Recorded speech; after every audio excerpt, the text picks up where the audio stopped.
नमस्कार दोस्तों, मैं एस के मिश्रा आप सभी का स्वागत करता हूं आपके अपने study channel BA online classes में। दोस्तों, पिछले कई दिनों में कई कमेंट आ चुके हैं कि सर कनिष्क के बारे में बताइए। तो मैंने सोचा कि क्यों ना कनिष्क के बजाय कुषाण वंश को ही पढ़ा दिया जाए और संपूर्ण कुषाण वंश की एक समझ आपके मध्य स्थापित कर दिया जाए। हालांकि कनिष्क वंश का सबसे प्रतापी राजा था और इसलिए क्वेश्चन हमेशा कनिष्क से बनते हैं और बच्चों का बार बार जो मांग रहती है कनिष्क राजा को लेकर के रहती है। तो चलिए शुरू करते हैं दोस्तों। सबसे पहले बात करें हम अगर कुषाण वंश की, तो कुषाण वंश का उदय भारत में कहां से हुआ? तो जब मौर्य साम्राज्य का अंत होता है उसके बाद भारत में कई छोटे स्थानीय राजवंशों का उदय होता है, जैसे कि हिंदयवन, पार्थियंस। उसी में ऊपरी हिस्से में कश्मीर में कुषाणों का नियंत्रण स्थापित होता है। अब यदि हम बात करें कुषाण कौन थे और कहां से आए थे, जिनके बारे में जानकारी मिलती है दोस्तों, एक यूची जनजाति थी। एक यूची जनजाति थी और ये कहाँ की जनजाति थी दोस्तों? यह चीन की एक जनजाति थी जो खाना बदोश जनजाति थी।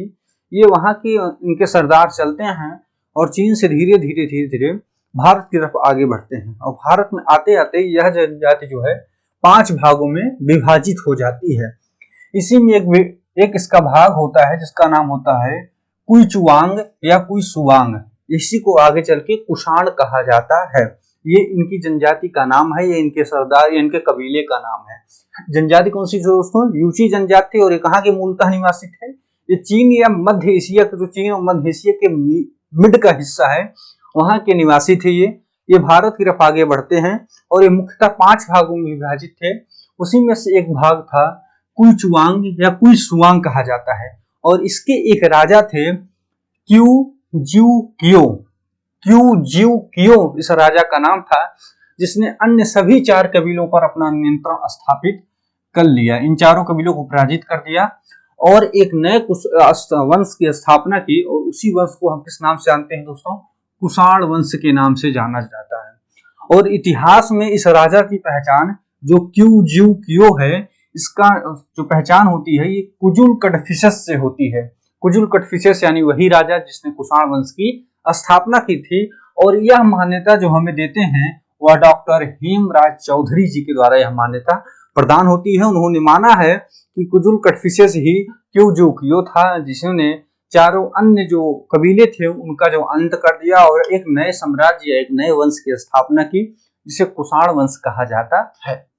ये तो हो गया कुषाण कौन थे और वह कहां से आए थे। अब इसके प्रथम शासक की बात करें दोस्तों, जिसका प्रथम शासक था कुजुल कटफिशस या जिसे कटफिशस प्रथम के नाम से भी जाना जाता है। यह कुषाण वंश का संस्थापक था और इससे शुरुआती शासक था और इसने जो है पार्थिया, काबुल और कपिसा के राजा को पराजित करके अपने राज्य का क्षेत्र विस्तार किया था। काबुल मतलब पाकिस्तान, अफगानिस्तान का हिस्सा। पार्थिया मतलब दोस्तों धीरे धीरे आप आएंगे सिंध का जो हिस्सा होता है, सिंध के थोड़े से ऊपरी हिस्सा जहां पे पार्थियंस का नियंत्रण स्थापित था मौर्योत्तर काल के पश्चात, वहां तक इसने अपना नियंत्रण स्थापित किया और अपने इसने राज्य को एक राजवंश और एक साम्राज्य के रूप में इसने स्थापना की। इसने कुछ हिस्से दोस्तों शकों, यवनों और पहलुओं से भी कुछ भाग छीने थे, ऐसे साक्ष्य मिलते हैं। और इन्हीं सब पश्चात बाद इसने एक बड़ा साम्राज्य स्थापित किया था। इसकी पुष्टि इस बात से भी होती है इसने महाराजा और राजा रजित जैसे उपाधियों से अपने आप को सुशोभित किया था। वैसे महाराजा जैसी उपाधि आदमी तभी लेता है जब सामंत वगैरह रहते हैं, तो प्रायः माना जाता है कि वैसी उपाधियां नहीं धारण करते हैं। तो इस वजह से अनुमान लगाया जाता है कि इसने एक अपना खुद का साम्राज्य स्थापित किया था।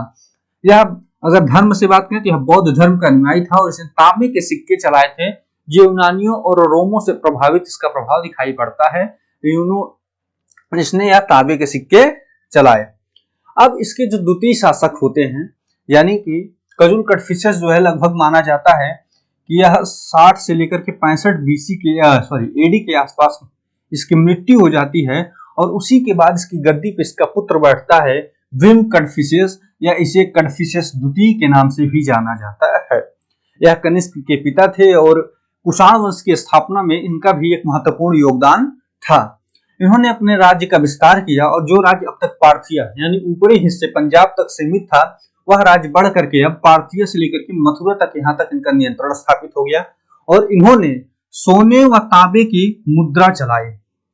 अब सोने व तांबे की मुद्रा की जो बात की जाए तो सोने की मुद्रा पे बात करते हैं तो डॉक्टर रायचौधरी अपना मत देते हैं कि कन्फ्यूशियसों का जब आगमन हुआ भारत में, तो उससे क्या हुआ कि चीन और ईरान इन दोनों जगहों से भारत के व्यापार के मार्ग खुल गए और भारत से मसाले, हीरे जवाहरात इत्यादि चीजों को एक्सपोर्ट किया जाने लगा और उसके बदले में वहां से जो हमें प्राप्त हो रहा था वह सोने की प्राप्ति हो रही थी।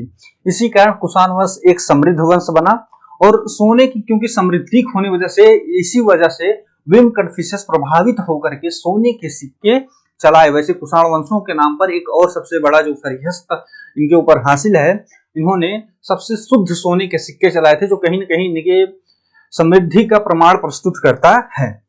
इन्होंने दोस्तों, और विम कन्फ्यूशियस के बारे में बात की जाए, जहां इसके पिता जो है बौद्ध अनुयायी थे, वहीं विम कन्फ्यूशियस ने एक खरोष्ठी भाषा में लेख प्राप्त होता है जिसके आधारों पर कुछ निष्कर्ष निकाले जाते हैं। वह लेख है महाराजा राजाधिराज सर्वलोकेश्वास महेश्वरास विम कन्फ्यूशियस त्रटरस।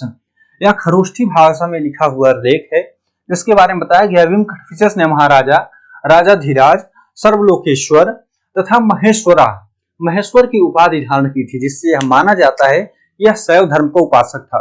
केवल इसी बात पे नहीं, हम इसकी पुष्टि इस बात से भी कह सकते हैं, इसने जो सिक्कों को चलाया था उस पर नंदी व त्रिशूल का चित्र बनाए गए थे जो कहीं न कहीं इस बात को प्रमाणित करते हैं कि यह शैव धर्म का अनुयायी था। दोस्तों, इसी के साथ जो है हमने कन्फ्यूशियस और विम कन्फ्यूशियस और कुषाणों के परिचय को देखा। कुषाण कौन थे? कुषाण यूची जनजाति की एक शाखा थी या एक कबीला थी। ये कहां से आए हुए थे? ये चीन से आए हुए थे। भारत में इनका नियंत्रण कब स्थापित होता है? तो मौर्यों की समाप्ति के बाद या मौर्य वंश के पतन के बाद, और जो बाहरी आक्रांता आते हैं उसमें पार्थियंस के बाद इनका वर्चस्व स्थापित होता है। इनके जो प्रथम शासक थे वो कजुल कन्फ्यूशियस थे या कन्फ्यूशियस प्रथम थे जिन्होंने इस वंश की स्थापना की और ये बौद्ध धर्म के उपासक थे।